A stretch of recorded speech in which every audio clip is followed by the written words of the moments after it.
नमस्कार. मी उमरे बाप्पूसाहेब. आपलं दैनिक संघर्षयोद्धा लाईव्ह न्यूजमध्ये सर्वांचं स्वागत. आज आपण गेवरा तालुक्यातील भाटेपुरी या ठिकाणी उपस्थित आहोत. या ठिकाणी गेल्या 2 दिवसापासून इथले जी उत्तराधिकारी महंत आहेत, भागवंत चारे, हे गेल्या 2 दिवसापासून या ठिकाणी उपोषणाला बसलेले आहेत. त्यांची मागणी अशी आहे की त्यांना या ठिकाणी न्याय मिळाला पाहिजे. न्याय मिळण्यासाठी त्यांनी आज दुसरा दिवस आहे उपोषणाचा. आणि या ठिकाणी भगवंत चारे जे आहेत, या ठिकाणी त्यांना आपण या ठिकाणी प्रत्यक्षात पाहत आहोत. या ठिकाणी त्यांना ज्या ठिकाणी काशी या ठिकाणी त्यांना दीक्षा देण्यात आलेली आहे आणि त्यांच्या ठिकाणी फोटो आहेत महाराजासोबत. या ठिकाणी त्यांचा जो उत्तराधिकारी पदाचा जी आहे या ठिकाणी त्यांची या ठिकाणी नोटरी आहे, आपण प्रत्यक्षात पाहत आहोत. या ठिकाणी त्यांना दीक्षा देता वेळेस हे फोटो आपण त्यांचे पाहत आहोत. आणि दीक्षा दिल्यानंतर देखील 2-3 वर्षे या ठिकाणी दोन्ही महाराजामध्ये चांगल्या प्रकारे या देवस्थानाची देखरेख होत होती. आणि नंतरच्या कार्यकाळामध्ये वाद निर्माण झालेला आहे आणि हा वाद अत्यंत टोकाला गेलेला आपण पाहत आहोत.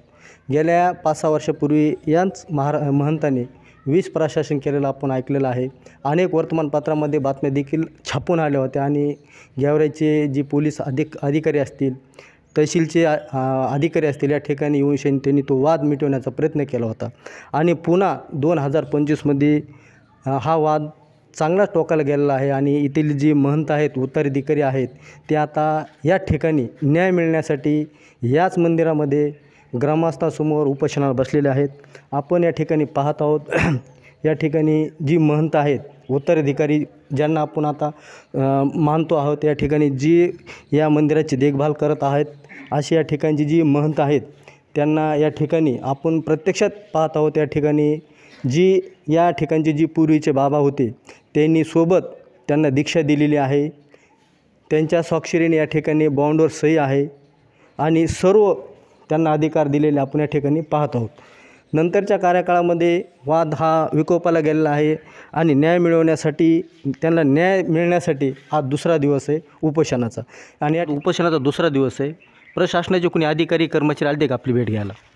अद्याप तर कोणी आलेलं नाही आहे. अपेक्षा हीच आहे की यावं आणि माझी काय अपेक्षा आहे ती पूर्ण करण्याचा प्रयत्न करावा, यासाठी ते मी उपोषणाला बसलेलो आहे. आज दुसरा दिवस आहे. विकनेस आहे थोडंसं.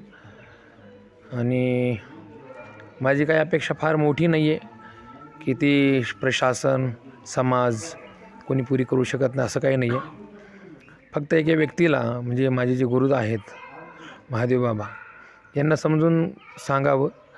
आणि गेली 10-12 वर्षापासून मी जे संस्थानातून बहिष्कृत आहे, समोर मी राहतो आहे, पत्र्याच्या शेडमध्ये राहतो आहे मी. आणि त्या ठिकाणी राहत असताना आता वाटतं किंवा कुठेतरी मी त्या संस्थानामध्ये राहावं आणि संस्थानामध्ये राहून संस्थानाची सेवा करावी, ही अपेक्षा आहे मला. त्यामध्ये बाबांना अंधत्व आहे, हा त्यांचा विकनेस पॉईंट आहे. परंतु या सगळ्या गोष्टी जरी त्यांचे विकनेस जरी असलं तरीसुद्धा बुद्धी चांगली आहे त्यांची, धैर्यवान आहेत.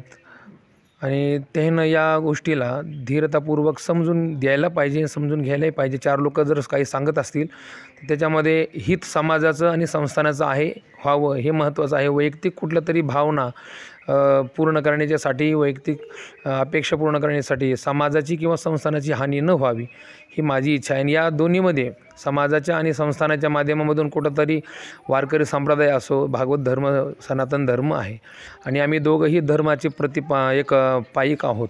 आणि आमच्या दोघांमध्ये हे सगळं होणं, आणि माझं दुर्दैव म्हणतो मी की मला एका साधूकडून त्रास होतो आहे.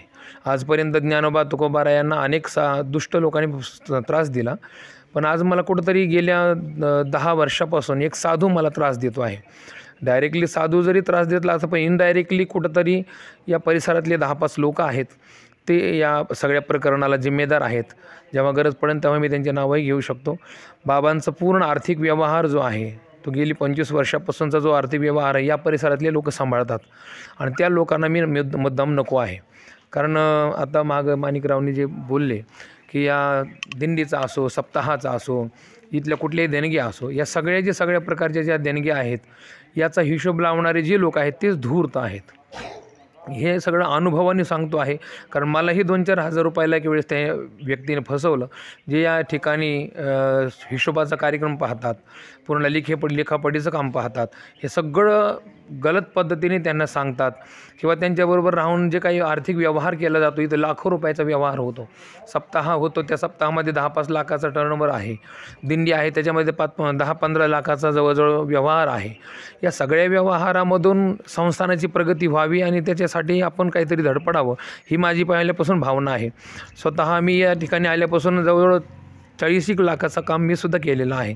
पण त्या प्रत्येक गोष्टीचा माझ्याकडे हिशोब आहे आणि समाजाच्या पैशाचा गैरव्यापार न व्हाता कोणाला व्याजाने पैसे देणं, कोणाला उसने पैसे देणं, हा बाबा लोकांचा व्यवहार नसावा हे मला वाटतं. समाजाचा पैसा आहे तो सामाजिक कार्यक्रमामध्ये वापरला जावा आणि त्याचा सदुपयोग व्हावा ही माझी इच्छा आहे.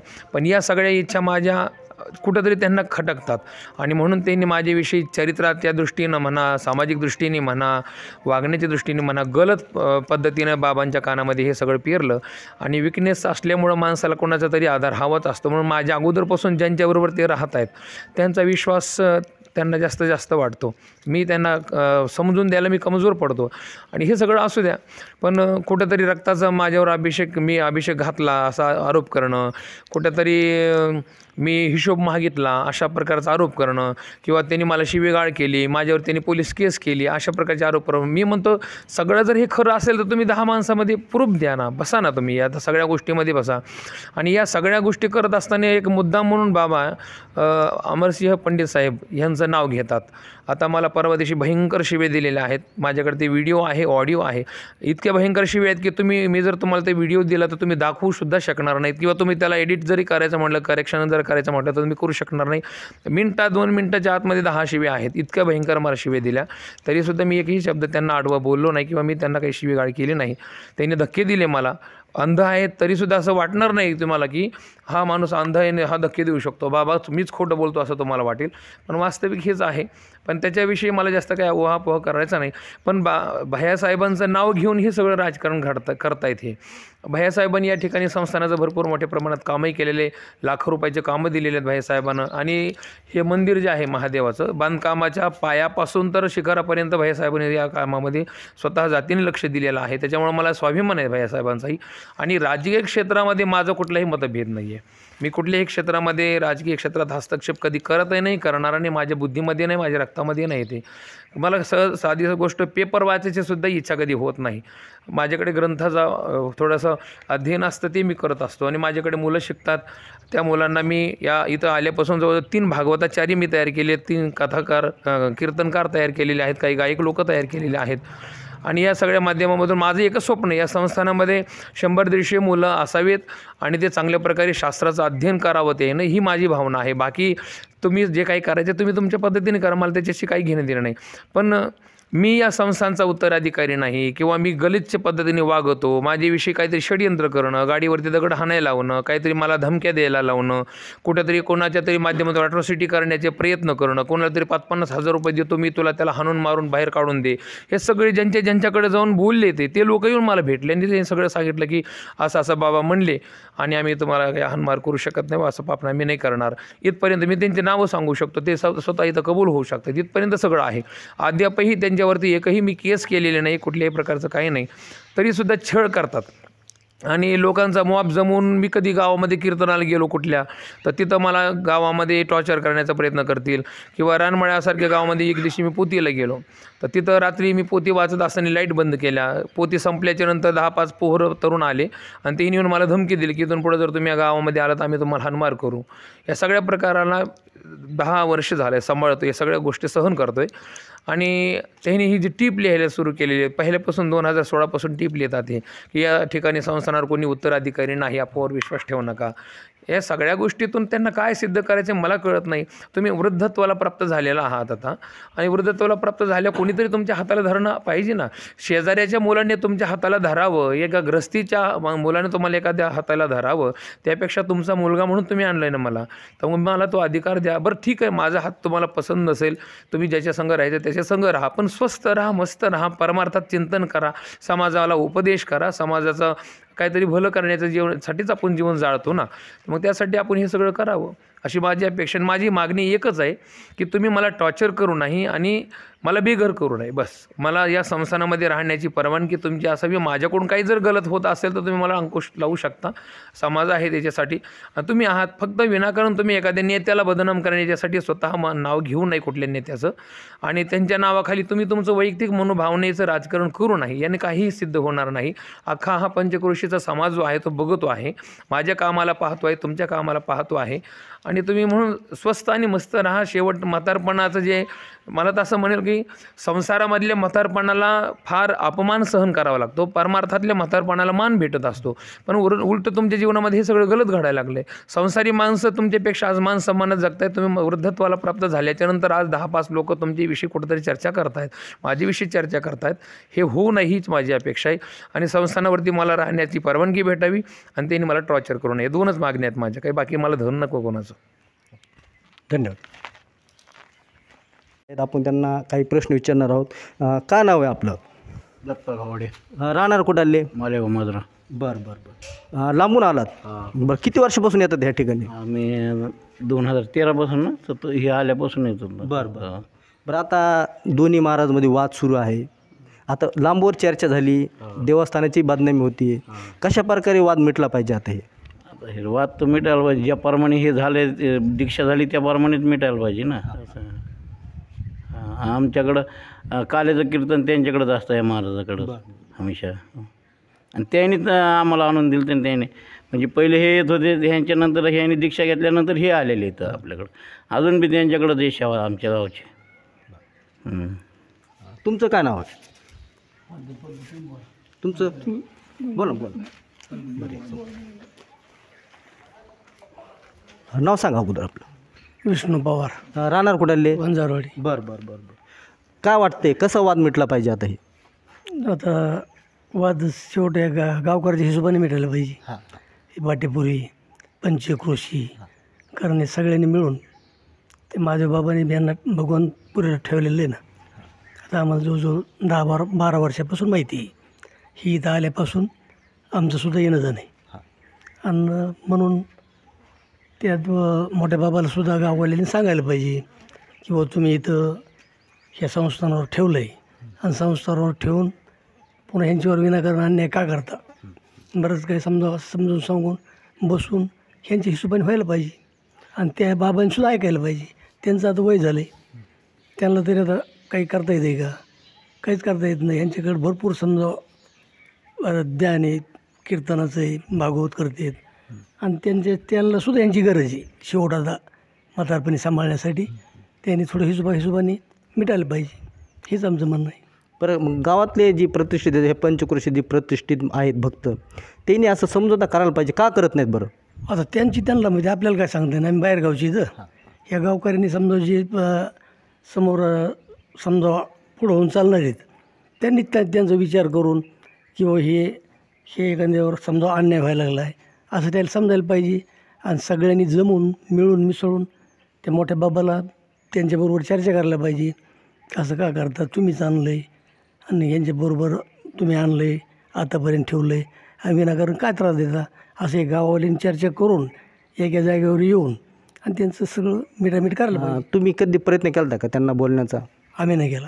आमचं आणि त्यांच्या काय म्हणजे जास्त काही संबंधच येत नाहीत आणि हे आल्यापासून यांच्याकडेच येतो. धन्यवाद. धन्यवाद. तुम्ही बोल ना. बरं, नाव सांगा आपलं. सोमनाथ महाराज डोळसे, गाव सेलू. सेलू. बरं बरं. किती वर्षापासून येतात तिथं? या ठिकाणी मी 2018ला बाबाकडे अध्ययन करण्यासाठी आलो होतो विद्यार्थी म्हणून. तर त्यांचा मी विद्यार्थी आहे. तर या ठिकाणी एक 4-5 वर्ष माझं राहण्यात आलेलं आहे. तर या ठिकाणचे जे काही सर्व कारभार आहे बाबाच पाहतात. म्हणजे सुरुवातीला काय झालं होतं, मोठे बाबा या ठिकाणी होते, पण त्यांनी यांना काय केलं, मग यांना आणलं. मग यांचं शिक्षण आपलं ऋषिकेशला तिकडं हरिद्वारला खूप 15-16 वर्षाचा त्यांचा अनुभव आहे. खूप मोठं त्यांनी आचार्य अशी पदवी धारण केलेली आहे. तर त्यांनी आणल्याच्या नंतर मग इथं त्यांचं उत्तराधिकारी म्हणून नेमणूक झालेली आहे. तर आता हे काय आहे की ह्या मोठ्या बाबाने यांना आणलेलं आहे. तर हे सर्व म्हणजे पंचक्रोशीमध्ये अख्ख्या म्हणजे एक आपले 2-4 बीड जिल्ह्या म्हणजे 4-5 तालुके जर घेतले तर सर्वांना हे ज्ञात आहे. तर बाबांनी काय करायला पाहिजे, यांना जो काय अधिकार दिलेला आहे तर यांच्याकडून या संस्थांची सेवा करून घ्यायला पाहिजे. आणि आज खरं तर त्या मोठ्या बाबाला यांची गरज आहे. आज हे लेख आहेत त्यांचे, बरोबर आहे, ते त्यांचे गुरु आहेत. यांना काही माहीत नव्हतं, इथं समजा हे संस्थान काही त्यांना ज्ञात नव्हतं, पण त्यांच्या हाताला धरून ते आलेले आहेत. तर मग एक वडिलाचं कर्तव्य आहे की वडिलांनी आपल्या मुलाचं देखभाल करणं हे कर्तव्य आहे. कारण आज त्यांना गरज आहे त्यांची, तर त्यांनी पण समजून थोडं घ्यायला पाहिजे की आज हे भविष्यामध्ये हे उत्तराधिकारी आहेत. हे सर्व लिखापडी झालेले आहे, सर्व कायद्याला मान्य आहे. पण आज जर ह्यांना दुखवल्याच्या नंतर हे दुखवणं बरोबर नाही. कारण त्यांनी जो त्यांचा हक्क आहे तो त्यांना द्यायला पाहिजे नेमाने, असं माझं म्हणणं आहे. मी यांच्याकडेच अध्ययन केलेल्यांचा मी विद्यार्थी आहे, शिष्य आहे. बरं, मतभेद होण्याचं काय कारण असो? आता मी तर इथं 4-5 वर्ष राहिलेलो आहे, म्हणजे या ठिकाणी संस्थांवरती राहिलेलो. आता हे मंदिर जे आहे पंचमुखेश्वराचं हनुमंताचं मंदिर, हे मी असताना याचं काम चालू होतं, याला पाणी वगैरे आम्ही मारलेलं आहे. पण याचं आता हे बाकीचा जो काही त्यांचा तो आधीचा कार्यकाल आहे तो काही मला माहीत नाही. पण मी 4-5 वर्षाच्या आल्याच्या नंतर बी काही अशा घटना घडलेल्या आहेत. बाबाच्या गाडीवरती दगडफेक झालेली आहे, असे अज्ञात लोकांनी दगडफेक केलेली आहे. पुन्हा नंतर दगडफेक झाल्याच्या नंतर बाबाला एक दिवस असं इतकं टॉर्चर केलं की बाबांनी 20 प्राशन पण केलं होतं. तर हे कुठंतरी एका जागेवरती आता थांबलं पाहिजे. कारण त्यांचं वय झालेलं आहे, आज ते त्यांचे वडील आहेत. तर त्यांना हे कुणीतरी आपल्या या पंचक्रोशीतील लोकांनी सर्वांनी त्यांना समजून द्यायला पाहिजे. त्यांनी पण मान्य करायला पाहिजे. आज त्यांना म्हणजे आता त्यांना दिसत नाही ना, आज त्यांच्या आज काठी हे आहेत, कारण हे त्यांचा मुलगा आहे ना. तर हे सर्व काही जे काही कार्य होणार आहे यांच्या हातून होणार आहे. म्हणून त्यांनी थोडी समज घ्यायला पाहिजे. आणि यांना जो काय अधिकार त्यांनी दिलेला आहे तो कायद्याने तो दिलेला आहे, पण त्यांनी पण मान्य करायला पाहिजे, असं म्हणणं आहे माझं. नाव सांगा आपलं. माणिक परमेश्वर आढाळे, बरं. राहणार भाटेपुरीच. बरं. 2 दिवस झालेत, महंत उपोषणाला बसलेत, न्याय मागतेत. कशा प्रकारे न्याय दिला पाहिजे? नाही, आता एक कायद्याच्या स्वरूपात समजा त्यांचं जे सत्य आहे ते तुम्हाला दिसतच आहे. त्या पद्धतीने त्यांना न्याय मिळायला पाहिजे. परंतु बाबाजीचं असं एक वरच्या समजा जे महंत आहेत त्यांचं काही जे काय समजा त्यांच्यात काय दुरी निर्माण झालेली आहे की त्याचं कारण असं होतं. तुम्ही आता एक जणाला प्रश्न विचारला का दुरी निर्माण व्हायचं कारण काय, तर त्याचं कारण असं होतं की याने हिशेब मागितला. कुठला? की ज्या वेळेला समजा आषाढी आपली पंढरपूरची वारी असते, त्यानंतर जर समजा वापस आल्यानंतर जे काय 10-15 लाख काळजी गोळा झाली समजा, तर त्यातून त्यांना एक कुठंतरी इथं शेड मारायचं होतं.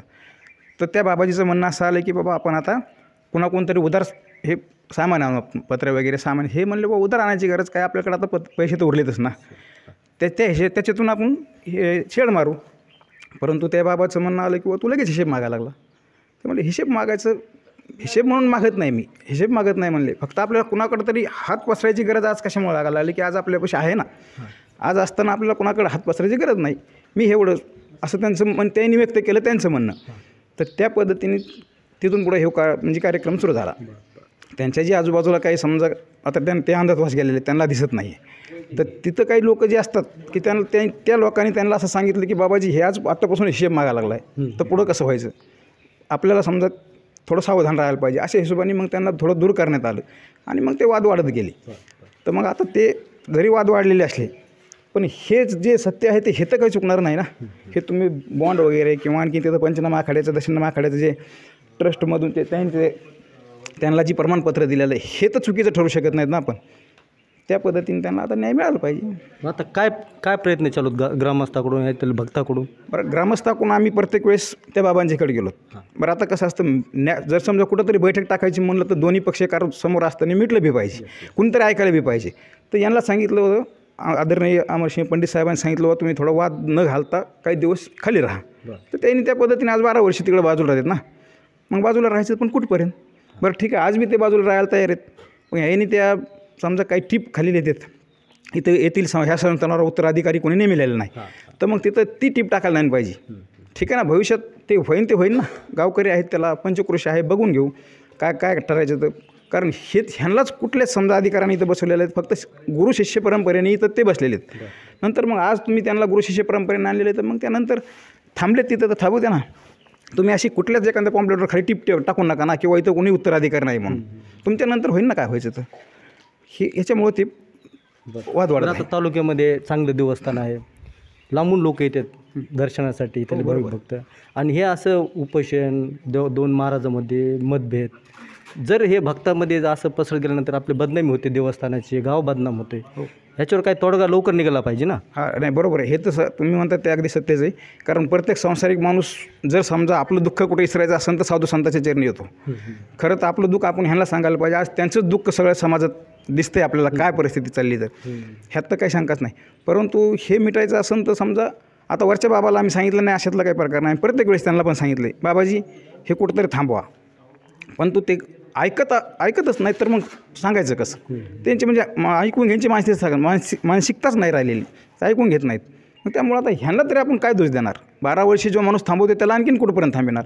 मग त्यांच्या हक्कासाठी त्यांना एक माणूस म्हणून त्यांना त्यांचा हक्क मिळवण्यासाठी त्यांना अधिकार आहे. आणि त्यांनी एक चांगल्या पद्धतीचं एक हत्यार उपोसलेलं किंवा उपोषण कुठला वाद न घालता काही न करता त्यांच्या हक्कासाठी लढतात ते. धन्यवाद. मी माऊली अर्जुनराव निपाणे, राहणार आर्दमासला. बरं, तुम्ही भक्त आहेत देवस्थानाचे. किती वर्षापासून तुम्ही या ठिकाणी येतात बरं? मी 2014-15 पासून हे बाबाजी इथं आल्यापासून येतो. काय कारण असं बरं वाद होण्याचं? वाद होण्याचं कारण असं फारसं मोठं कारण काहीच नाही आहे.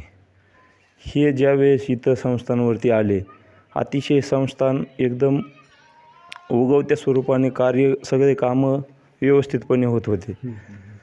ह्या बाबांनी त्याला शोध करून कुठं शोध सापडला ते बी आम्हाला सांगता येणार नाही, पण त्यांनी शोधून आणलं. त्याला इथं विधिवत सगळी पूजा केली, सगळे विधी पार पाडले.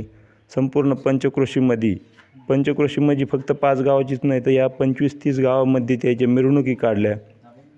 अनेक प्रकारचे धान्य जमवले, पैसे जमवले. 2 वर्षे हे व्यवस्थित पण राहिले. पण नंतर त्यांच्या बुद्धीमध्ये कुणी बुद्धिभेद केला, कशाच्या माध्यमातून केला, समजा अनेक चिल्लर कारणावरून केला. त्यांनी संपूर्ण हे करून बी ते आता नंतर ह्याला मानित नाहीत. उत्तराधिकारी म्हणून आणलं आहे, पण आता ते यांना समजा स्वीकारायला तयार नाहीत. तर माझी अशी विनंती तुमच्या माध्यमांनासुद्धा, आम्हाला जसं संपूर्ण माहिती विचारताय तसं तुम्ही आता त्यांनासुद्धा विचारलं पाहिजे की हा काय नेमका दुःखी होण्याचं कारण काय. आता हे कुठंतरी थांबलं पाहिजे. आपल्याला जे राज्यघटनेने अधिकार दिलेत, एक सहन करण्याची सुद्धा क्षमता असते, त्याच्यामध्ये आता ह्यांनी 12-13 वर्ष त्यांनी अनेक कीर्तनातून ह्यांना टॉर्चर केलं. अनेक प्रकारचे वाचा शब्द कीर्तनातून काढले, अशा बैठकीतून काढले. आता तर त्यांनी एकदम ह्या 7-8 वर्षामध्ये असं धरलं आहे, कुठला बी कार्यक्रम जर असेल तर त्या पॉम्पलेटवरती, त्या कार्यक्रमाच्या पत्रिकेवरती टीप द्यायची. येथे कुणीही उत्तराधिकारी नेमलेला नाही. ही जर अफवा असेल तर मला वाटतं ही त्याला तुम्ही माध्यमाच्या जाऊन विचारलं पाहिजे की हे नेमकी अफवा आहे का सत्य आहे. बरं, अफवा जर असेल तर मग हे काय, हे सगळे पुरावे तर पंचक्रोशी सगळे साक्षीदार आहे, मग हे खरीच अफवा आहे का तुम्ही त्याला विचारायला पाहिजे. नाही, आता काय तोडगा काढला पाहिजे? तोडगा मला वाटते संपूर्ण पंचक्रोशीनी सगळ्याला तर माहिती ह्यांनी आणलेलं आहे. मग आता त्यांना समक्ष घेऊन माध्यमांनी त्याला बोलून घेऊन काही प्रशासनाचे अधिकारी असतील, सर्वांनी एका जागेवर बसून नेमकं त्याला विचारायला पाहिजे की का तुम्ही असं करता म्हणून. धन्यवाद. या ठिकाणी जी महंत 2 दिवसापूर्वी उपोषणाला बसले आहेत, त्यांची तब्येतीची काळजी घेण्यासाठी काही आरोग्य कर्मचारी या ठिकाणी उपस्थित आहेत. त्यांनी आता तपासणी केलेली आहे बाबांची. आपण जाणून घेऊयात. आपला परिचय सांगा अगोदर. मी डॉक्टर रमेश माने, वैद्यकीय अधिकारी, प्राथमिक आरोग्य केंद्र निपाणी जवळका. तर आम्ही निपाणी जवळकातर्फे डॉक्टर अश्विनी गायकवाड मॅडम, श्री गणेश तांबोळकर, आम्ही सर्वजण बाबांची वैद्यकीय तपासणी करण्याकरिता आलो आहोत. त्यांची आत्ताच आम्ही जनरल वैद्यकीय तपासणी केली आहे. काय मग आता कशा प्रकारे तब्येत आहे बाबांची? बाबांची वैद्यकीय तपासणी केली आणि ते असं निदर्शन असेच आहे की त्यांना थोडा जनरलाइज विकनेस आहे. त्यांचा BP थोडा प्रमाणात कमी झालेला आहे आणि BSL म्हणजे रक्तामधील शर्करेचे प्रमाण 125 रँडममध्ये आहे. धन्यवाद.